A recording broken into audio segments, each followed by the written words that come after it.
wa asyhadu anna Muhammadan abduhu wa rasuluh. Allahumma sholli ala Muhammad wa ala ali Muhammad. Pertama-tama marilah kita panjatkan puja dan puji syukur kita ke hadirat Allah Subhanahu wa taala yang telah memberikan rahmat serta karunia-Nya kepada kita semua sehingga kita dapat mengikuti kajian rutin Ahad pagi pada pagi hari ini tanpa suatu halangan apapun. Salawat dan salam semoga tetap terlimpahkan tercurahkan kepada junjungan kita Nabi Agung Muhammad sallallahu alaihi wasallam. Ketiga kalinya Bapak Ibu rahimakumullah, perkenalkan saya selaku pembawa acara pada kajian Ahad pagi pimpinan cabang Muhammadiyah Purworejo akan memandu jalannya acara pada pagi hari ini. Acara yang pertama yaitu pembukaan, acara yang kedua inti, yang ketiga sesi tanya jawab, yang keempat pengumuman, yang kelima penutup. Acara yang pertama yaitu pembukaan. Marilah kita buka acara hari ini dengan membaca basmalah dan doa bersama-sama. Bismillahirrahmanirrahim. Raditu billahi rabbil alamin. Rabbi zidni ilma warzuqni fahma. Kita lanjutkan acara yang kedua yaitu kajian inti yang akan disampaikan oleh Ustadz Ariful Azam SPDI. Kepada beliau disilahkan.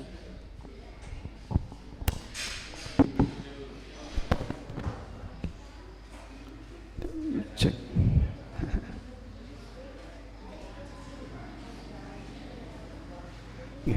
Bismillahirrahmanirrahim.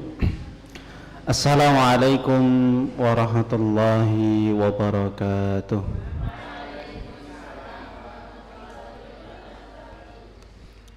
Alhamdulillahi rabbil alamin. Alhamdulillahilladzi arsala rasulahu bil huda wa dinil haqq lidhhirahu ala dini kullihi walau karihal musyrikun. Asyhadu an la ilaha illallah wahdahu la syarika lah wa asyhadu anna Muhammadan abduhu wa rasuluhu la nabiyya wa la rasula ba'dah. Allahumma salli wa sallim wa barik ala nabiyyina Muhammad wa ala alihi wa ashabihi wa man tabi'ahu bi ihsanin ila yaumiddin. Bapak-bapak, ibu-ibu, mas-mas, adik-adik, mbak-mbak, jamaah kajian Ahad pagi pimpinan cabang Muhammadiyah Purworejo yang semoga senantiasa dirahmati Allah Subhanahu wa taala. Alhamdulillahirabbil alamin. Pada kesempatan kali ini kita bisa hadir kembali bersama-sama hadir di tempat ini di momen yang mulia juga. Kita berharap semoga kehadiran kita, kemudian nanti kita belajar bersama apa-apa yang ada dalam Al-Quran, kemudian kita sholat tadi, zikir pagi, sholat subuh, sholat tahajud, dan seluruh amal ibadah kita, semoga itu semuanya diterima juga diridhai oleh Allah Subhanahu wa ta'ala. Amin. Bapak-bapak, ibu-ibu yang dirahmati Allah Subhanahu wa ta'ala, niki cuaca ini pun cocok nih Bu. Allah Subhanahu wa ta'ala menganugerahkan kita banyak hal, salah satunya adalah cuaca. Nanti di dalam surat Luqman juga, dalam surat As-Sajdah juga yang akan kita pelajari, salah satu hal gaib yang itu oleh Allah Subhanahu wa ta'ala disampaikan hanya Allah lah yang tahu, adalah terkait dengan hujan. Salah satu hal gaib, dan kita harus yakin bahwasanya hujan itu adalah hanya Allah lah yang tahu. Nah, termasuk saat ini kita merasakan beberapa hari yang lalu, beberapa pekan yang lalu niku rasanya panas sekali, sumuk hawane, kemudian seakan-akan matahari sangat dekat dengan kita, dan seterusnya. Tapi qadarullah, beberapa hari setelah itu langsung setiap hari tiada henti hujan terus menerus. Bahkan beberapa hari kemarin setiap pagi itu hujan. Alhamdulillah sekarang sedang tidak hujan di tempat ini. Wallahu alam di tempat yang lainnya. Karena hujan itu Allah pergilirkan dari satu tempat ke tempat yang lain, sebagaimana yang Allah firmankan dalam surat Al-Furqan. Allah pergilirkan dari satu tempat ke tempat yang lain dan dari satu waktu ke waktu yang lain. Bapak Ibu yang dirahmati Allah Subhanahu wa taala, insyaallah di pagi hari ini kita lanjutkan bersama belajar kita di tafsir ijmali surah-surah yang ada dalam Al-Qur'an. Alhamdulillah alamin, pada pagi hari ini kita insyaallah akan masuk kepada surat yang ke-31. Tentu sudah 30 surat yang kita bahas dari 114. Kita akan masuk kepada surat yang ke-31, yaitu surah Luqman.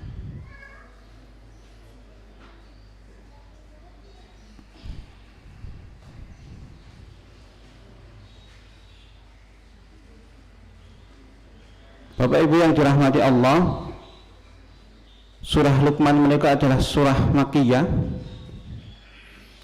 surah yang ke-31 dalam Al-Quran, dan merupakan surah yang mempunyai 34 ayat. Kalau kita lihat dalam tata turunnya surat ini, maka surah Luqman itu surah yang ke-57 setelah surat As-Saffat dan sebelum surat Saba. Nah, nama Luqman sendiri diambil dalam surat ini, terkhusus nanti ada frame sendiri, ada beberapa ayat yang menjelaskan tentang bagaimana Luqman ini yang oleh Allah Subhanahu wa taala disebutkan Allah berikan hikmah kepadanya, sehingga banyak di antara kita dan para ulama menyebutkan beliau Luqman Al-Hakim. Ini banyak juga dijadikan nama pondok, sebagaimana pondoknya di tempat kami di Sumbing sana, Pondok Luqmanul Hakim, atau nama-nama anak, karena ini termasuk dari nama orang soleh dan seterusnya. Nah, ada beberapa pendapat bahwasanya mengatakan Luqman itu adalah nabi, atau mungkin sampai ke derajat nabi, atau yang lainnya. Nah, tapi pendapat yang paling kuat, Luqman itu adalah orang soleh, seperti itu. Nah, tema global dalam surat Luqman ini adalah pendidikan anak atau tarbiyah robbani. Sehingga di dalam surat ini akan nanti dibahas banyak hal terkait dengan bagaimana seharusnya kita mendidik anak itu, mendidik generasi ke depannya.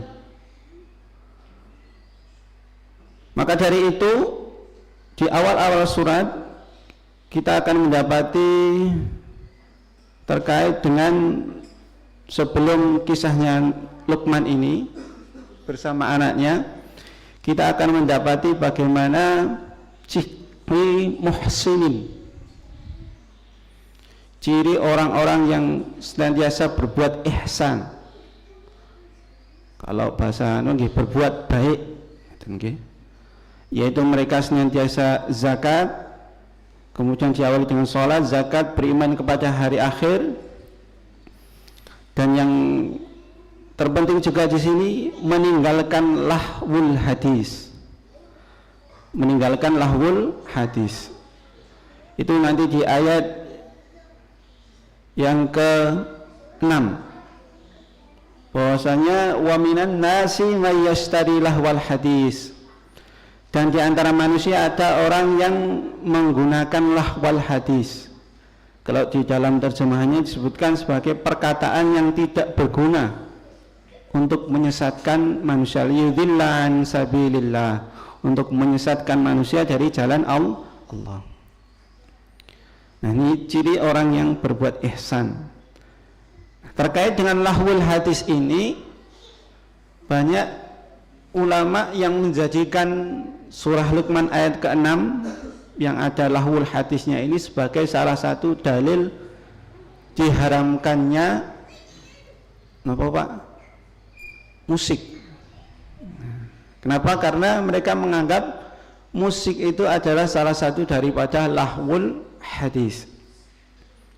Perkataan ataupun atau nyanyian yang itu bisa lahwun, bisa sesuatu yang tidak berguna. Maka kalau kita lihat bersama dalam tafsir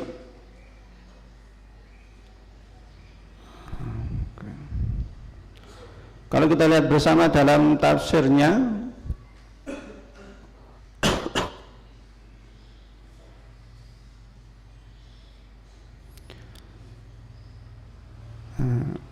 kalau kita lihat guys di sini lahwul hadis mencakup perkataan yang memalingkan dari jalan Allah. Pendapat yang pertama bermakna umum, atau semua perkataan, apapun perkataan itu dinamakan dengan lahwul hadis. Nah, kalau yang kedua dalam tafsir Ibnu At-Taisir disebutkan bahwasanya lahwul hadis adalah perkataan yang menjelaskan tentang yang pertama al-ghina atau nyanyian. Nah, ini adalah pendapat dari mayoritas salaf, di antaranya mereka adalah Ibnu Mas'ud radhiyallahu anhu, Ibnu Abbas radhiyallahu anhu, dan kedua sahabat ini memang sahabat yang mohon maaf paling terlihat kalau dalam hal penafsiran, yaitu Ibnu Mas'ud dan Ibnu Abbas. Nah, kemudian ada yang menafsirkan juga dengan lahwul hadis itu adalah syirik. Ada juga yang menafsirkan lahwul hadis itu adalah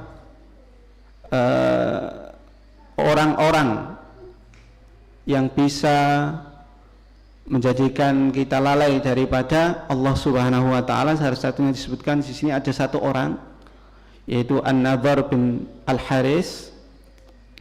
Kemudian yang terakhir, lahwul hadis artinya adalah perbuatan sebagian orang yang membeli budak-budak wanita para penyanyi, sehingga mereka kalau zaman dahulu kan budak digunakan untuk penghibur, sehingga itu melalaikan. Nah, ala kulli hal, kalau kita lihat bersama dalam ayatnya, di antara manusia ada yang mempergunakan perkataan yang tidak berguna, lahwul hadis tersebut, untuk menyesatkan kita dari jalan Allah bighairi ilmin, tanpa pengetahuan, wa yattakhidaha huzwa, dan menjadikan jalan Allah itu olok-olokan. Ulaika lahum adzabun muhin, mereka lah yang akan mendapatkan azab yang hina. Ala kulli hal, bahwasanya apapun arti dari lahwul hadis ini, kita sebagai manusia biasa hendaknya menjauhi ini. Agar apa? Agar termasuk orang yang ihsan tadi, orang yang berbuat baik. Maka dari itu, kalau tadi musik atau nyanyian digunakan sebagai istilahnya dalilnya keharaman musik atau nyanyian, memang sebagaimana pernah kami sampaikan, tidak ada dalil yang sharih bahwasanya musik itu diharamkan. Tidak ada dalil yang sharih bahwasanya musik itu diharamkan.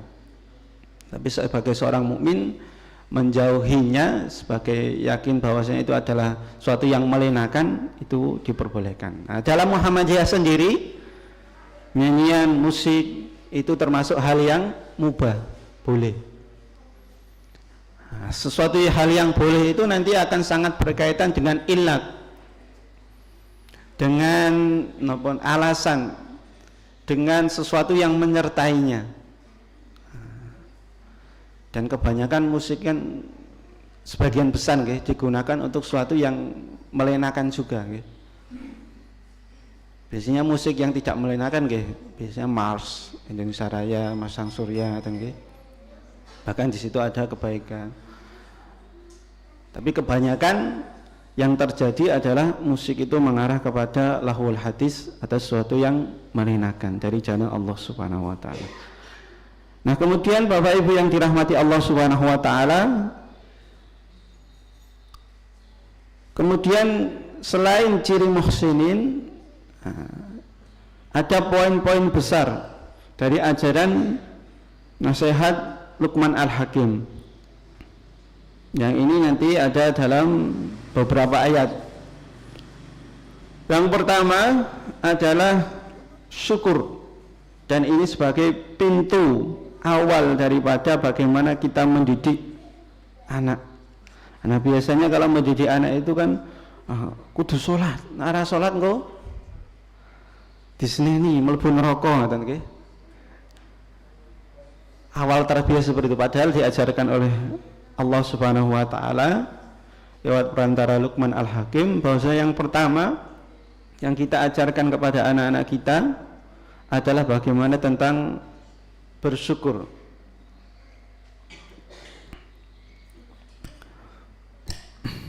Anishkur lillah, hendaknya bersyukur kepada Allah Subhanahu wa taala. Dan barang siapa yang bersyukur, sesungguhnya itu mereka bersyukur linafsih, untuk diri mereka sendiri. Nah, bagaimana prakteknya bersyukur, kemudian menjelaskan tentang syukur itu? Kalau dalam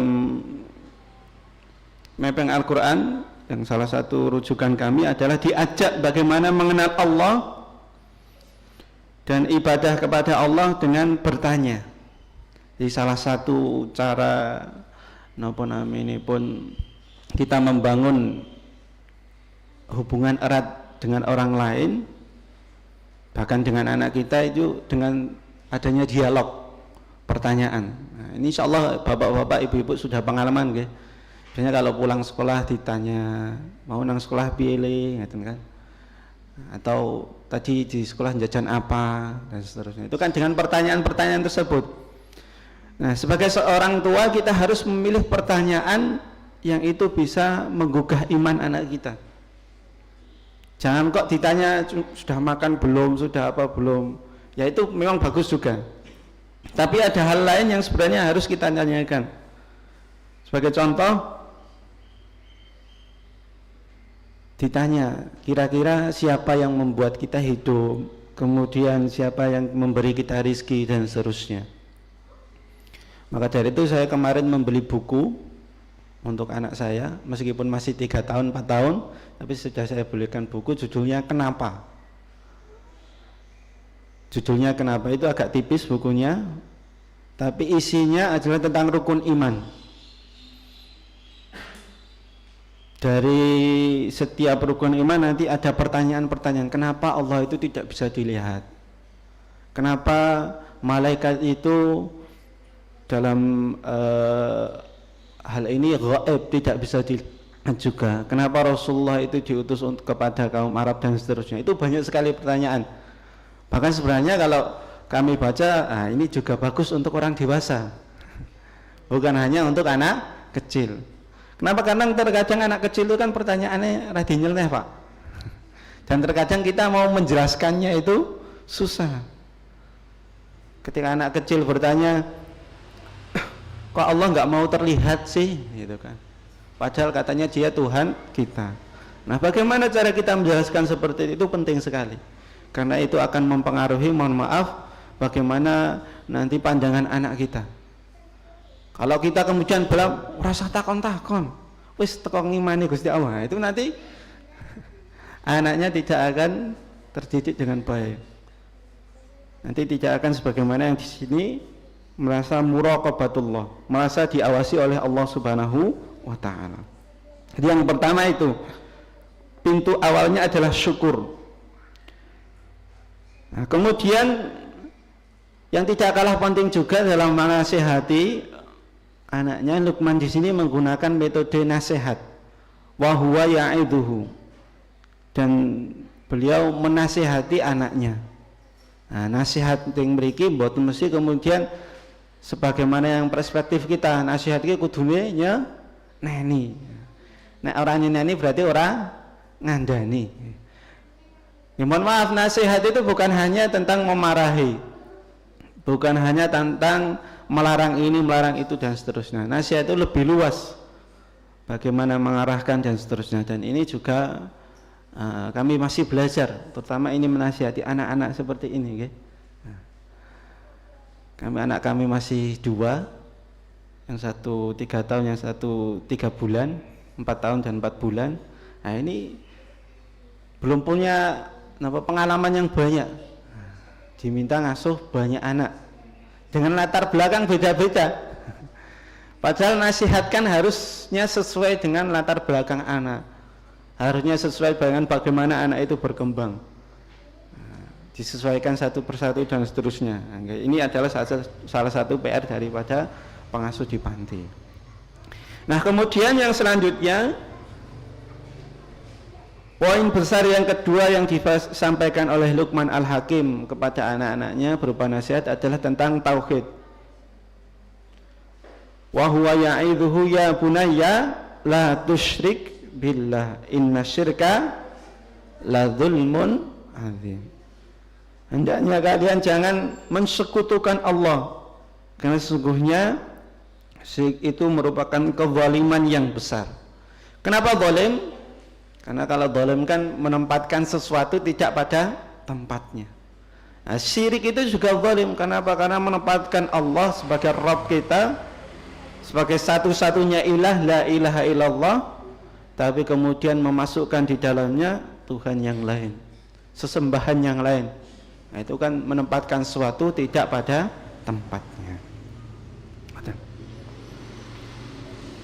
Bahkan dalam ayat ini juga disebutkan bahwasanya seandainya orang tua kalian mengajarkan kalian untuk syirik, itu juga jangan kalian patuhi, meskipun wasahibhuma fid dunya ma'rufa di ayat yang lainnya.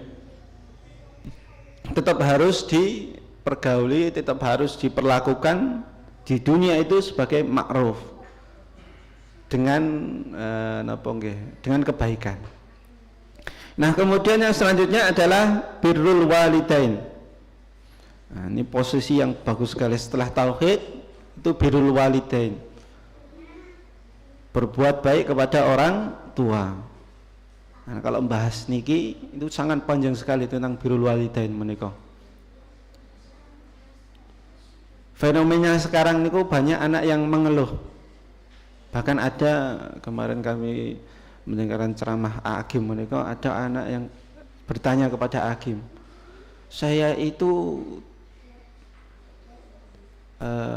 naudzubillah min dzalik, tidak, istilahnya napa nggih, tidak mau dilahirkan. Kenapa kok saya dilahirkan dari orang tua yang seperti itu? Kenapa kok saya tidak dilahirkan dari orang tua yang seperti bagaimana yang saya inginkan? Nah, sebaliknya ada juga fenomena orang tua, mohon maaf, yang mengungkit-ungkit kebaikannya. Kowe iki arana aku ya ora iso apa-apa, ngoten nggih. Bahkan diungkit, kamu dulu tak gini kan dan seterusnya. Nah, kalau membahas tentang birrul walidain dan juga hubungan anak dengan orang tua, memang akan sangat panjang sekali. Singkat cerita, bahwasanya yang di sini adalah diperintahkan wawassainal insana biwalidayhi ihsana hamalathu ummuhu kurha wa wada'athu kurha. Kalau dalam surat tadi surat apa nggih? Nah, tapi kalau dalam surat Luqman menika wawassainal insana biwalidayhi hamalathu ummuhu wahnan ala wahnin wa fisaluhu fi amaini anishkurli wali walidayka ilayya masir, ilayyal masir. Ini adalah salah satu dari banyak sekali ayat tentang birrul walidain. Nah, di sini ada hal unik. Kenapa kok yang disebutkan di ayat ini wa wassainal insana biwalidayhi kepada kedua orang tuanya, ibu bapaknya, tapi yang disebutkan yang paling berat adalah hamalathu ummuhu wahnan ala wahnin wa fisaluhu fi amaini. Yang disampaikan di situ hanya yang ibunya tok, bapaknya enggak disebutkan jasanya. Dan kami perintahkan kepada manusia berbuat baik kepada kedua orang tuanya, biwalidayhi, itu perintahnya. Tapi yang disebutkan kebaikannya hanya ummuhu, hamalathu ummuhu wahnan ala wahnin. Ibunya telah mengandung dengan keadaan wahnan ala wahnin, lemah yang bertambah-tambah. Dan ini sudah kami saksikan sendiri ketika istri kami mengandung lahiran. Biasanya nek dereng delok dhewe niku mboten ngandel nggih. Tapi nak pun delok dhewe niku ngandel mangken. Bagaimana ketika mulai awal mengandung itu kan mual-mual, napa mawon mboten kersa. Benten-benten nggih, tapi ada yang seperti itu, bahkan mencium bau suaminya saja sudah mual, suruh ngadoh. Tapi nak ditinggal nggih mboten purun. Mulai dari situ. Nah, kenapa kok yang disebutkan di sini ibu? Nah, kalau dalam faedahnya, dalam tafsirnya disebutkan karena biasanya orang kalau melihat kebaikan ayah itu sudah biasa dan itu sudah tampak. Kenapa? Karena orang melihat kebaikan ayahnya biasanya kan sudah dewasa. Sudah ketika anak-anak, oh bapakku tiap hari bekerja keras untuk saya mencarikan nafkah dan sedang. Dia sudah tahu, sudah napa namanya pun sudah bisa mumayyiz, membedakan atau sudah bisa mencerna itu. Tapi ini kan ketika dikandung, ketika disape itu kan anak-anaknya mboten sadar, tidak artinya tidak ingatlah.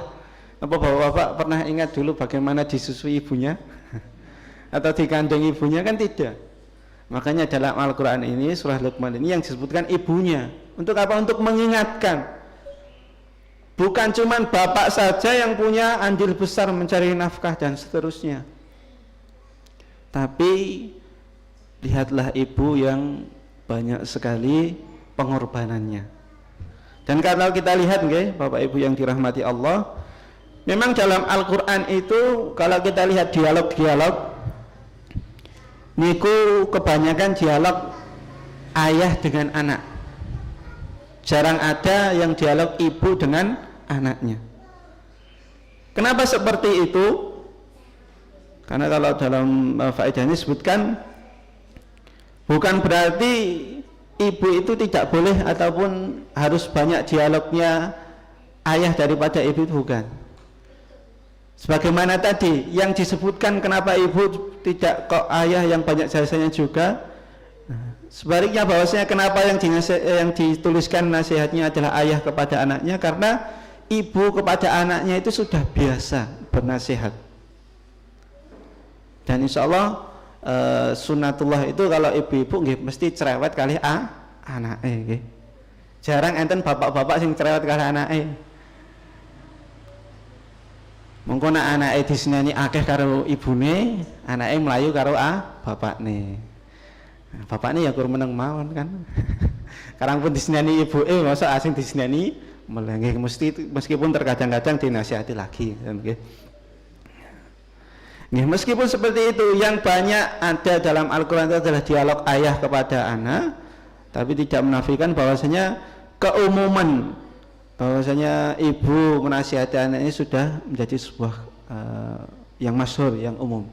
Dan ini juga mengajarkan bagaimana saat ini kan ada fenomena fatherless.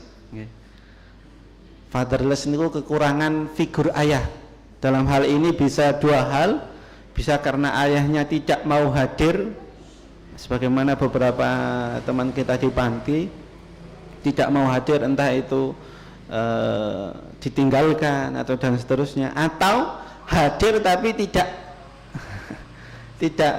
ono tapi kaya ora ono, ngaten basanipun nggih. Hadir tapi malah ditinggal HP-an terus. Ditakoni anake, Pak iki piye? Wis ke nonton TV wae. Saat ini seperti itu, banyak sekali fenomena-fenomena yang ada.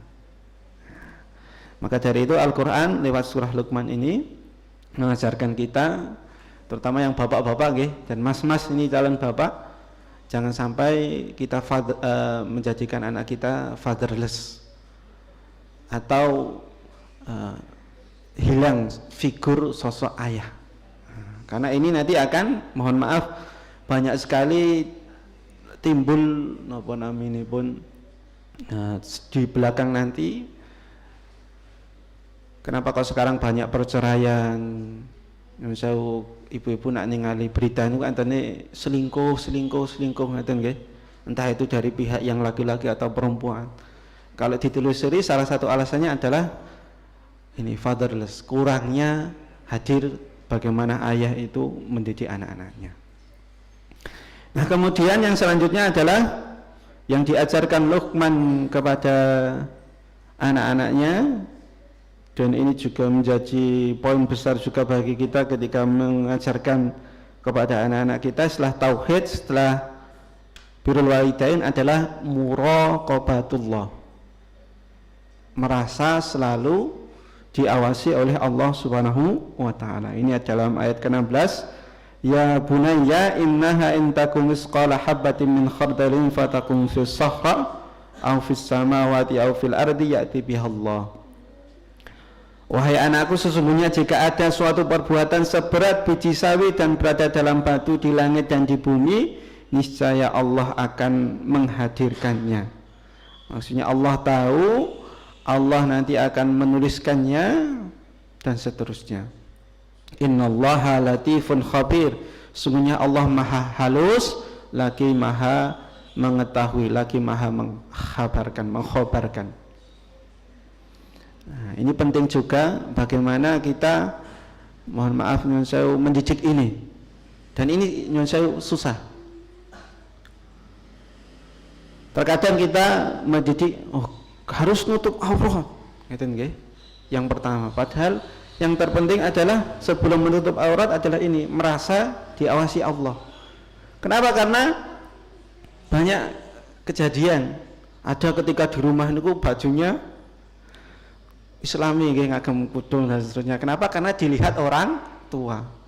Tapi ketika sudah keluar dari rumah langsung dibuka. Naudzubillah min dzalik. Dan ini biasanya pun ada namanya strict parent. Karena orang tuanya senantiasa mendidik dengan tegas dan seterusnya. Tapi karena tidak dari hatinya, maka qadarullah di luar seperti itu. Naudzubillah min dzalik. Yang pertama adalah muraqabatullah, merasa.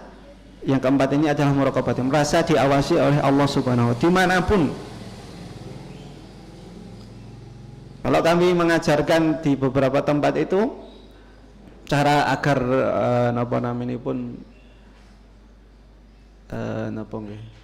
perumpamaan yang mudah adalah, coba bayangkan hidupmu selalu diawasi dengan CCTV, gitu. Orang kan kalau diawasi CCTV kan, ini kan CCTV nggih. Kan biasanya mbon purun macam-macam. Wedi kok ndak didelok dan seterusnya. Perumpamaannya sederhananya seperti itu. Atau mungkin seperti ini. Bayangkan jika hidup kita itu dijadikan sebagai sebuah dokumenter. Kira-kira ada yang sudah bisa kita banggakan atau tidak. Kenapa? Karena di akhirat nanti akan seperti itu, akan Allah berikan kabar tentang apa yang kita lakukan. Nah, baru setelah itu mendirikan sholat. Perintah untuk mendirikan sholat. Ya bunayya aqimus sholat wa'mur bil ma'ruf wanha 'anil munkar. Jadi muraqabatullah dulu, baru mendirikan sholat. Merasa diawasi Allah dulu, baru mendirikan sholat. Ya, meskipun ini nanti beriringan, ya, bagaimana mendidik. Karena nanti kan mulai kita mendidik anak-anak kita untuk sholat kan umur 7 tahun, ya. Kemudian nanti 10 tahun kalau tidak mau sholat boleh dipukul, tapi tetap pukulannya yang mendidik, ya, kemudian buk dan seterusnya. Nah, salah satu cara agar anak mau sadar, bukan hanya menggugurkan kewajiban untuk sholat, Kan banyak saat ini orang seperti ini. Ngopo kok kuwi salat ya sekedar menggugurkan kewajiban. Karena kewajibanku ya wis tak lakoni. Padahal ada hal yang lain yang lebih urgent daripada menggugurkan kewajiban, yaitu bagaimana kita berkomunikasi dengan Allah, bagaimana kita merasa diawasi Allah dan seterusnya. Nah, kemudian Bapak Ibu yang dirahmati Allah, amar ma'ruf nahi mungkar yang ditutup dengan wasbir ala ma asabak, dan bersabarlah terhadap apa-apa yang menimpa kepadamu. Jadi tadi diawali dengan sabar, dilanjutkan sebelum penutup karena nanti ada satu lagi poin besar adalah sabar. Jadi memang sabar itu tidak hanya syukur tetapi juga sabar. Kalau tadi syukur adalah pintu awal, maka sabar adalah biasanya di akhir. Kapan itu? Ketika kita beribadah, beramal soleh. Terus sabar niku saya membuat engkau kemudian ketika mendapatkan ujian saja. Tapi ketika kita sholat kita juga harus bersabar. Ketika kita bertauhid kita juga harus bersabar dan seterusnya. Dan yang terakhir yang diajarkan di sini di surah Luqman ini oleh Luqman kepada anak-anaknya adalah tentang akhlak mulia. Yang pertama, tidak boleh sombong, wala tusair khaddaka linnas wala tamshir fil ardi wala tamshi fil ardi maraha. Jangan kamu memalingkan mukamu dari manusia karena sombong, dan jangan kamu berjalan di muka bumi dengan angkuh. Kenapa? Innallaha la yuhibbu kulla mukhtalin fakhur. Karena Allah sekali-kali tidak menyukai orang-orang yang sombong lagi membanggakan diri. Kemudian akhlak yang lainnya juga waqsid fi masyika, dan hendaknya sederhanakanlah kamu dalam berjalan. Maksudnya di sini kalau dalam tafsirnya banyak sekali, di antaranya adalah kalau berjalan tidak boleh tadi angkuh, harus sederhana. Kemudian ada yang menafsirkan tidak boleh kemudian napa nggih namanya pun menyeret sendal. Artinya itu kan salah satu dari tanda kesombongan. Nah, wallahu alam itu itu salah satu dari penafsiran. Kemudian min sautik, hendaknya memperlunak suara. Ini juga penting, bagaimana suara itu bisa mempengaruhi seseorang. Kemudian sebutkan sini inna angkaral aswati la sautul hamir. Sesungguhnya suara yang paling buruk adalah suara hamir, yaitu suara keledai. Okay. Ini nanti ada kaitannya dengan hadis bahwasanya ketika ada rengean keledai mereka sedang melihat setan. Tapi kalau ada ayam berkokok, mereka sedang melihat malaikat. Ini hadisnya sahih. Bapak Ibu yang dirahmati Allah Subhanahu wa taala, kemudian kita lanjut kepada beberapa faedah dalam surat Luqman menika. Yang pertama adalah bahwasanya setiap orang itu bertanggung jawab terhadap amalnya sendiri. Ini ada di ayat ke-23 surat ini, bahwasanya wa man kafara fala yahzunka kufruh. Dan barang siapa kafir wahai Muhammad, janganlah itu membuat kekafiran itu membuatmu bersedih.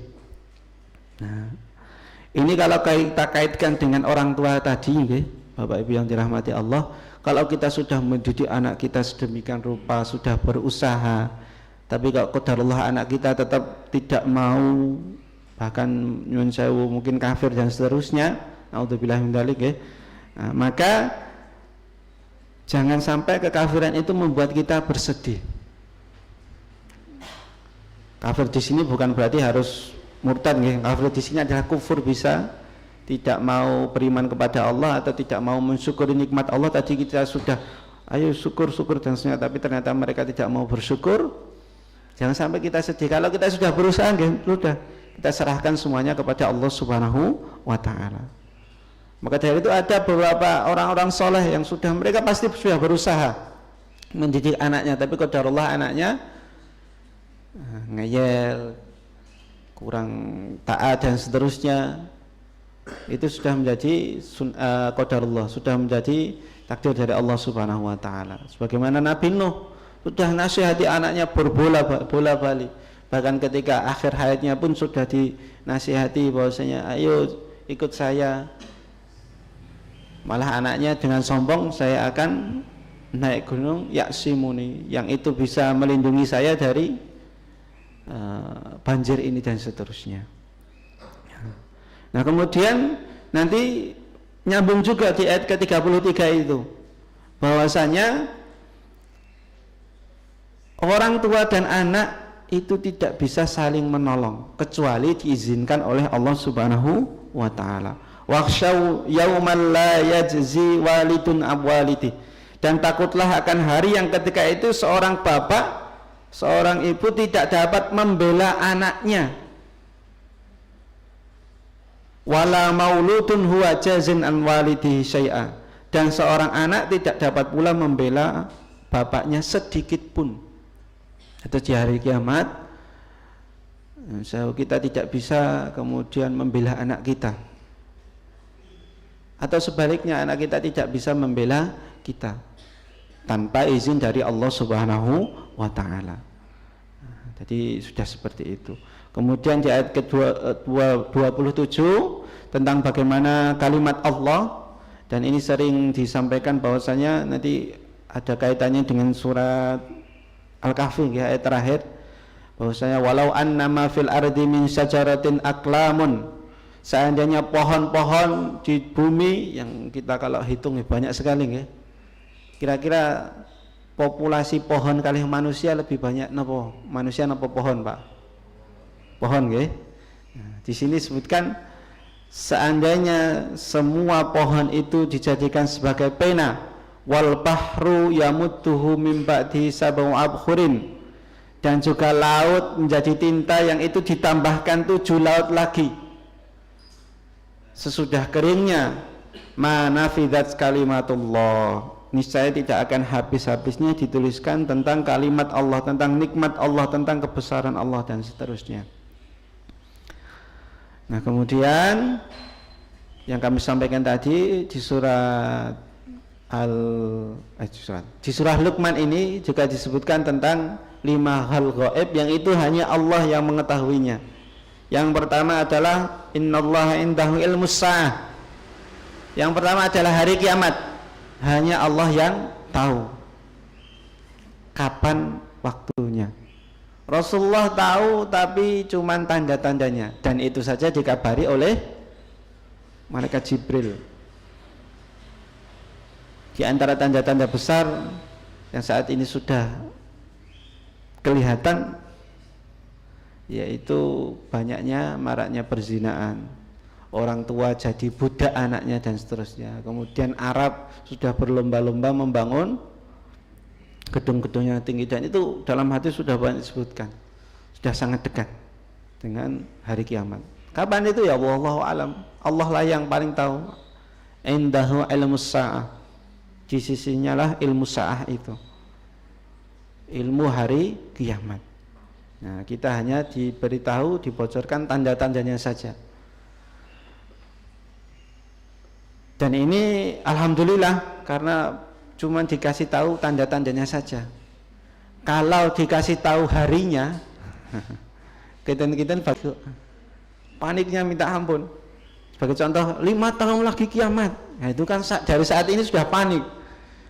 Chaos di mana-mana. Enggak mau ada orang yang mau bekerja. Aku kurang ibadah terus. Akhirnya enggak ada makanan, enggak ada ini dan seterusnya. Nah, selain itu juga kenapa kalau salah satu hikmah kenapa Allah merahasiakan hari kiamat itu adalah agar kita senantiasa bersegera dalam kebaikan.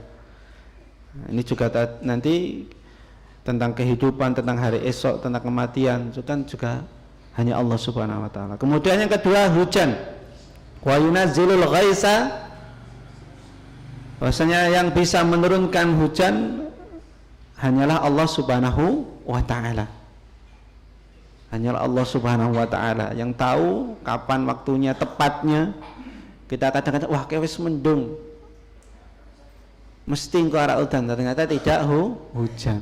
Atau ketika panas sekali qadarullah kemudian langsung turun hujan makbrus dan seterusnya. Kemudian yang selanjutnya hal gaib yang lain yang hanya Allah yang tahu adalah wa ya'lamu ma fil arham, dan Allah mengetahui apa-apa yang ada dalam rahim. Nah ini juga kita harus yakin bahwasanya yang tahu hanya Allah tentang rahim ini ya. Mungkin bisa USG atau mencari-cari ini laki-laki atau perempuan, tapi kan kita tidak tahu bagaimana keluarnya nanti. Ada yang bilang USG itu berapa persen akuratnya, tapi kan kita tidak tahu nanti keluar apa lengkap dan seterusnya. Kalau dari USG mungkin terlihat bagus dan sebagainya, tapi qadarullah ketika keluar tidak sebagaimana yang USG tampakkan. Jadi hanya Allah yang tahu itu. Kemudian hari esok wa ma tadri nafsum madza taksibu ghada, dan tidak ada seorang pun yang dapat mengetahui dengan pasti apa yang akan diusahakan ia besok hari. Atas ini juga menambah keimanan kita kepada Allah, bagaimana kita harus berikhtiar, bertawakal. Kenapa? Karena kita tidak tahu besok itu mau bagaimana. Yang bisa kita usahakan ya hari ini, kita usahakan benar-benar.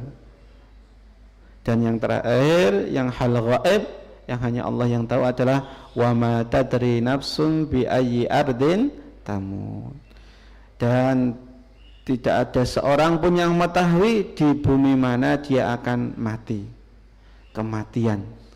Nah, sudah sering kita dapati orang-orang terdekat kita nggih. Baru tadi pagi pun bercengkrama dengan kita, qadarullah siangnya malamnya sudah Allah ambil. Termasuk kita juga mendoakan saudara kita, bapak kita, ayahanda kita, Bapak Sudar Yoto nggih, Sudar Yoto, yang qadarullah kemarin dipanggil oleh Allah Subhanahu wa taala, Allahumma ighfir lahu warhamhu wa'afi wa'fu anhu. Baru kemarin kan kita yang PCM ini kok ketika lebaran silaturahmi ke tempat beliau, ngobrol dan seterusnya, qadarullah sudah Allah ambil. Nah, jadi wa ma tadri nafsun bi ayyi ardin tamut. Nah, Bapak Ibu yang dirahmati Allah, ini singkatnya isinya surah Luqman seperti itu. Karena termasuk pun surah yang pendek 30 ayat, jadi isinya seperti itu. Nah, kita lanjutkan pendek nanti terkait dengan surat As-Sajdah. Mohon maaf saya salah nulis di judulnya. Judul yang di flyer itu kan As-Sajdah, padahal harusnya As-Sajdah. Jimnya sukun, As-Sajdah. Nah, saya nulisnya malah Sajadah. Dan surat As-Sajdah itu surat yang ke-32 dalam Al-Quran, masih surat Makkiyah juga, dan ini merupakan lanjutan dari surah-surah sebelumnya, yaitu surah-surah yang menggunakan alif lam mim. Nanti ada penjelasannya ya. Ini kok 30 ayat nih? Ya, 30 ayat, turun ke 75 setelah surat Al-Mu'minun dan sebelum surah At-Tur. Namanya ada surat As-Sajdah karena nanti di dalam surat ini ada salah satu dari 15 ayat As-Sajdah. Nah, meskipun memang beberapa ada perbedaan. Kalau Imam Syafi'i itu berpendapat bahwasanya madzhab Imam Syafi'i hanya 14, tidak 15. Nah, kenapa yang dinamai surah As-Sajdah itu surat ini, kok enggak yang lainnya yang ada surat Sajdah lagi? Salah satu alasannya adalah karena surat yang lainnya ada keunikan tersendiri, sebagaimana di surat-surat yang lainnya. Nah, dan salah satu alasannya juga adalah bahwasanya dalam sebuah hadis diriwayatkan Nabi Muhammad SAW kalau sholat subuh pada hari Jumat, rakaat pertamanya senantiasa membaca surat As-Sajdah. Kemudian baru rakaat kedua membaca surat Al-Insan, Hal-Ata 'alal insani itu. Dan dalam hadisnya disebutkan pasti beliau kemudian sholat sujud kemudian beliau sujud sajdah di sholat tersebut. Maka dari itu Ini menjadi sebuah keunikan. Nah, selain surat As-Sajdah ini juga dinamakan juga dengan Alif Lam Mim Tanzil Sajdah.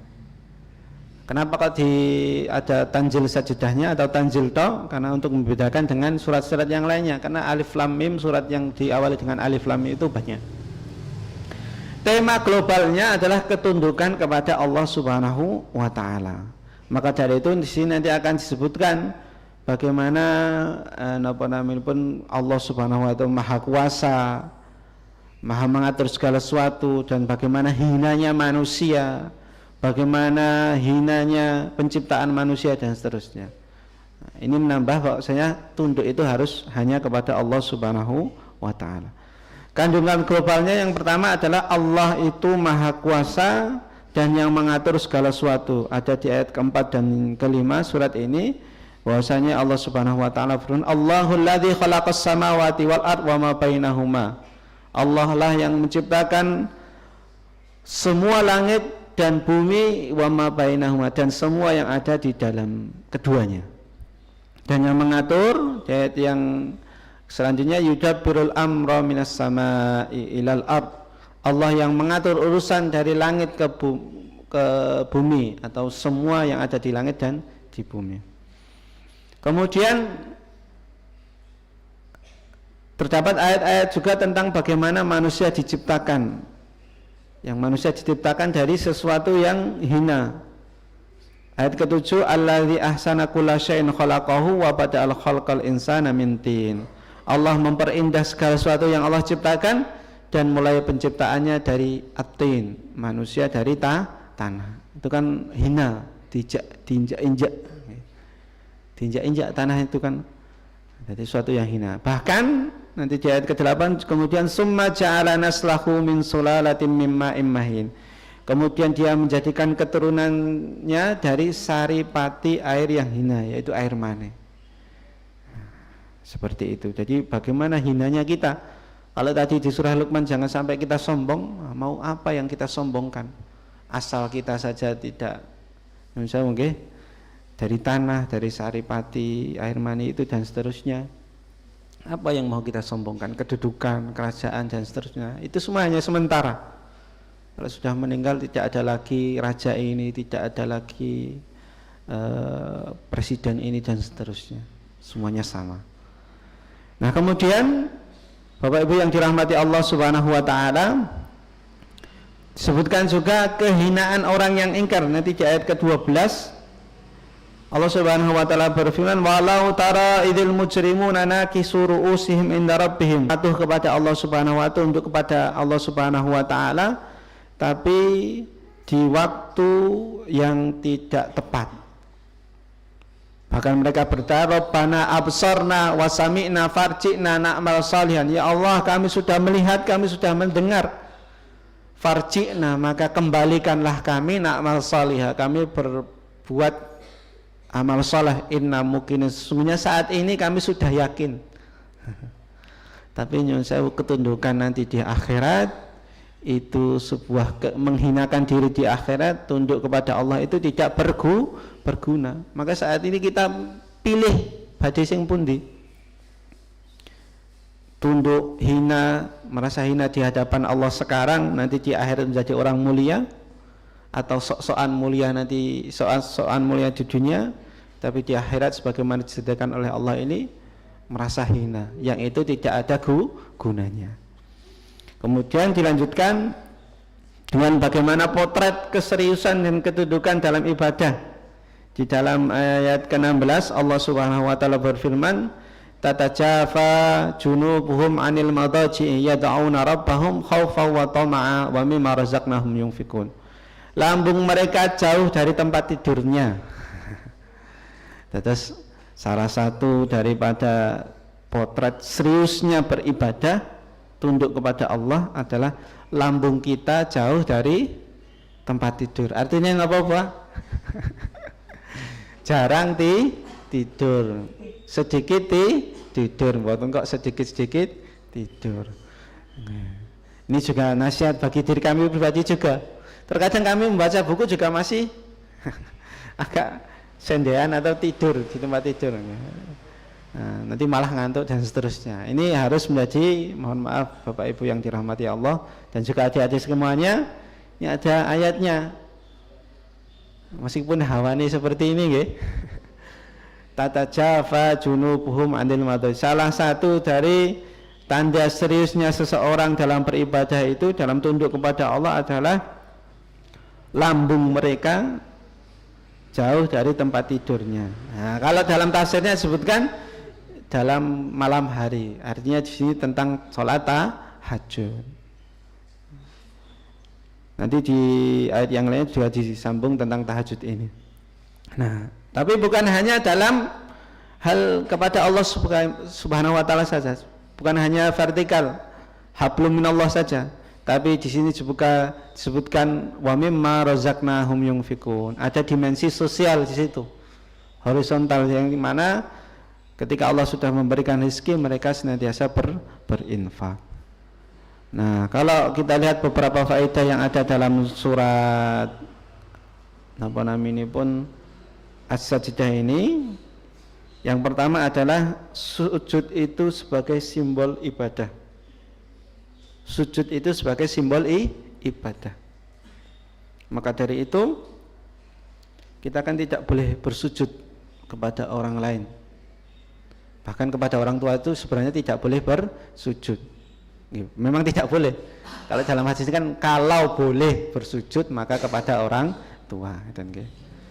Jadi sujud itu simbol ibadah. Kalau boleh, tapi kan nggak boleh sujud selain kepada Allah Subhanahu wa taala.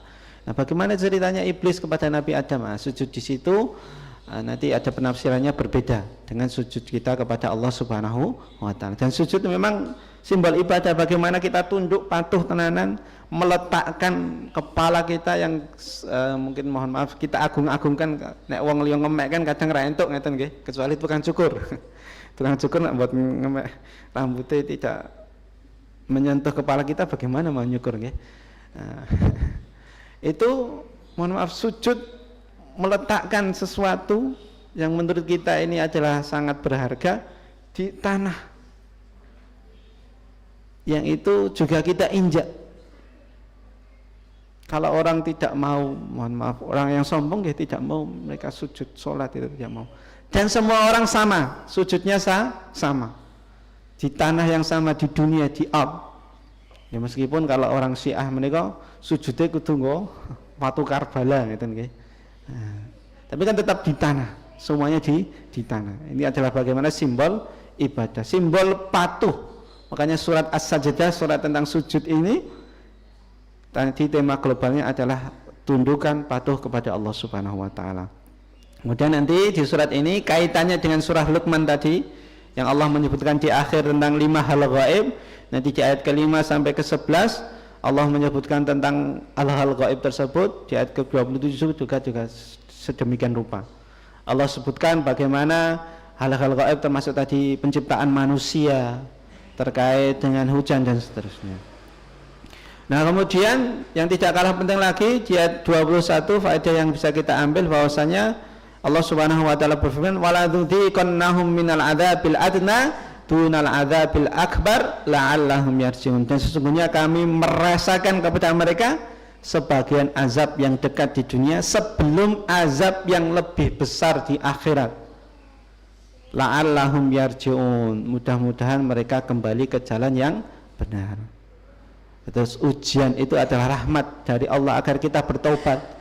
Kenapa? Karena terkadang mohon maaf kita tidak mau bertobat kalau belum dapat ujian. Kita tidak mau mengingat Allah kalau belum dapat ujian. Dan yang terakhir faedah yang kita bisa ambil bahwasanya surat As-Sajdah ini adalah rangkaian penutup daripada Alif Lam Mim As-Sajdah. Kalau kita lihat Bapak Ibu yang dirahmati Allah Subhanahu wa taala, di surat surat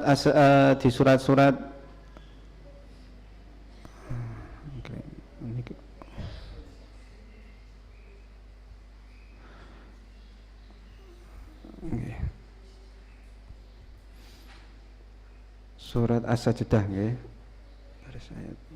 Ini kan Alif Lam Mim awalnya nggih. Di surah Luqman juga alif lam mim. Surah Ar-Rum juga alif lam mim. Dari surat Al-Ankabut, Ar-Rum, Luqman kali As-Sajdah itu alif lam mim, alif lam mim, alif lam mim. Itu sebagaimana yang dulu kami sampaikan di beberapa rangkaian belas-belasan itu surat surat Yusuf, surat Hud itu kan juga alif lam mim juga. Dan ada banyak hikmah di situ. Nah, ini surat As-Sajdah juga penutup dari alif lam mim. Kalau di surat Al-Ankabut kemarin tentang bagaimana fitnah, dahsyatnya godaan, bagaimana fitnah itu sangat memberatkan kita. Salah satunya adalah diumpamakan sebagaimana Ankabut, rumahnya Ankabut yang itu kuat tapi lemah dan seterusnya. Kemudian di surat Rum disebutkan juga banyak sekali fitnah, salah satunya fitnah Romawi, bangsa Romawi. Dan sampai saat ini pun juga banyak fitnah dari bangsa Barat juga. Kemudian tadi di surah Luqman alif lam mim juga tentang bagaimana cara menghadapi fitnah tadi. Salah satunya adalah dengan mendidik generasi agar menjadi generasi yang kuat. Tadi dengan poin-poin besar yang sudah kami sampaikan dan diakhiri dengan As-Sajdah. Semua fitnah itu bisa luntur, semua fitnah bisa kita hadapi kalau kita mau tunduk kepada Allah Subhanahu wa ta'ala. Nah, rangkaiannya seperti itu. Demikian yang bisa kami sampaikan, semoga yang sedikit ini bermanfaat. Dua surat ternyata yaitu surat Luqman dan surat As-Sajdah. Insyaallah di pertemuan berikutnya di surah Al-Ahzab. Sebenarnya sudah kami siapkan materinya, tapi insyaallah di pertemuan berikutnya. Semoga Allah Subhanahu wa taala melindungi, merahmati kita semuanya. Hadani Allah wa iyyakum ajmain. Wa akhiru da'wana alhamdulillahi rabbil alamin. Wassalamualaikum warahmatullahi wabarakatuh.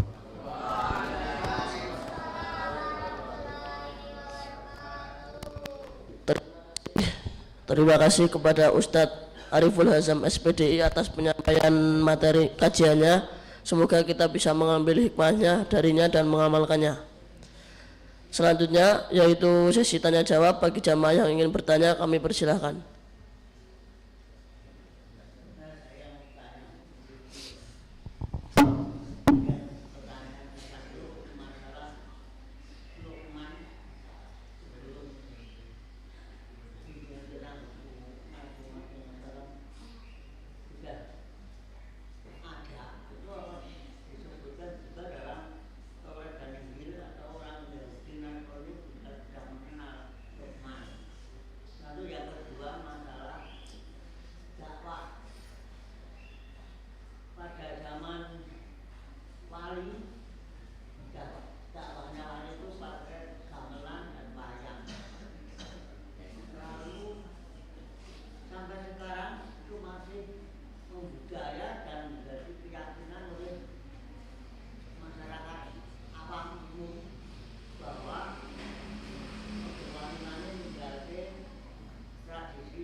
Terima kasih pertanyaannya dua Yang pertama terkait dengan Luqman, apakah sudah disebutkan dalam kitab-kitab sebelumnya seperti Taurat dan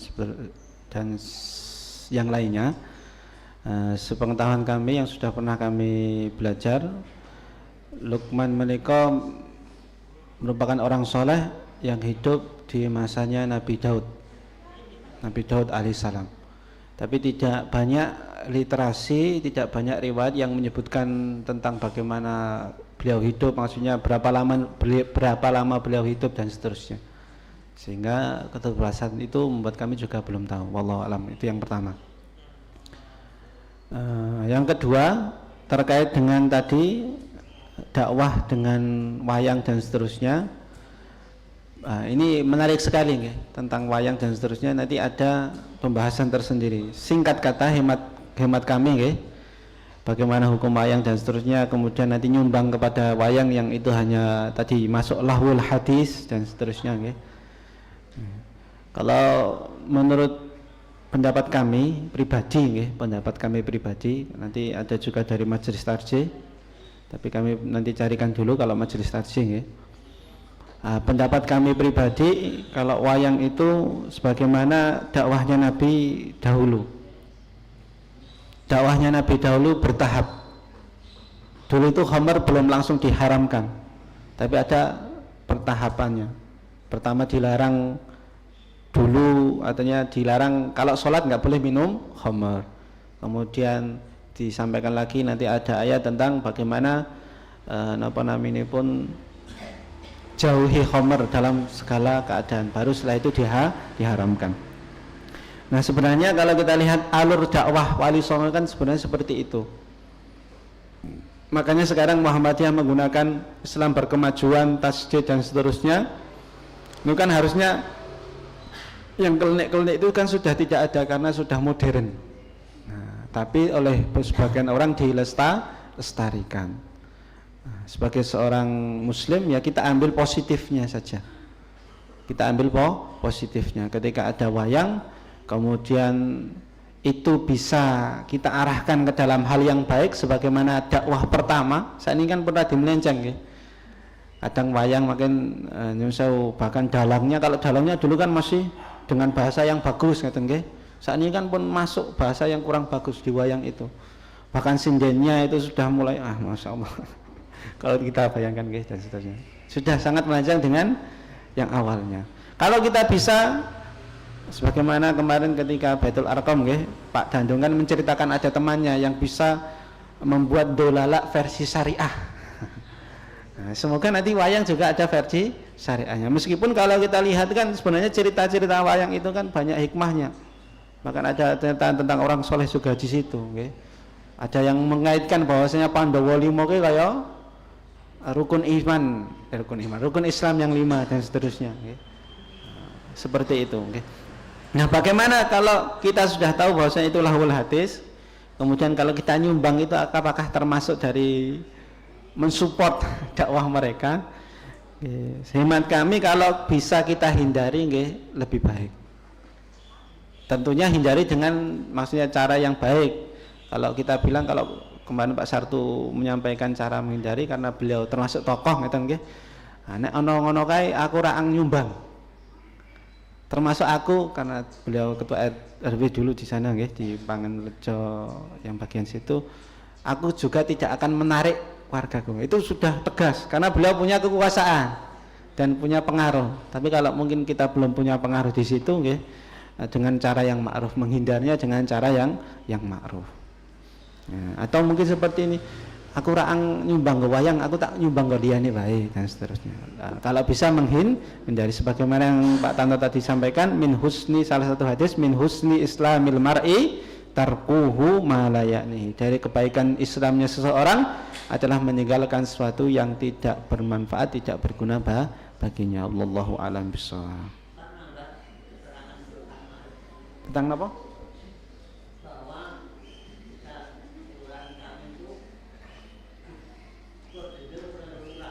Nggih sami teng Pangenrejo nggih sami. Kemudian kakaknya ditarik itu kalau mengikuti lampu harus bayar.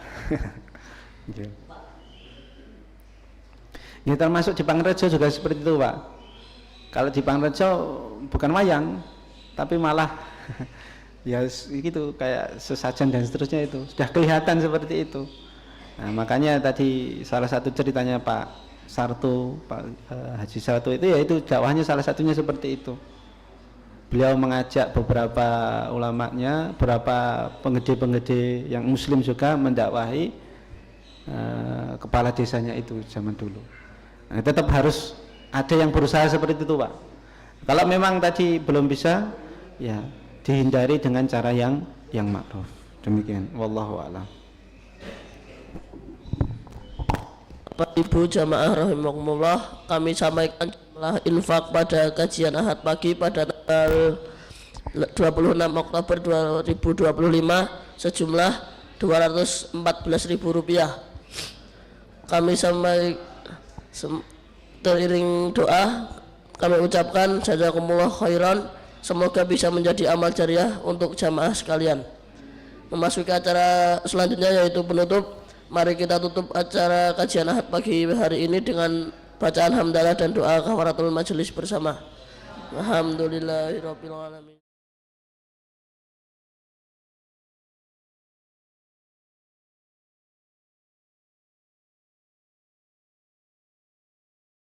Ada tutur kata yang kurang berkenan saya mohon maaf yang sebesar-besarnya. Nun wal qalami wa ma yasturun. Wassalamualaikum warahmatullahi wabarakatuh.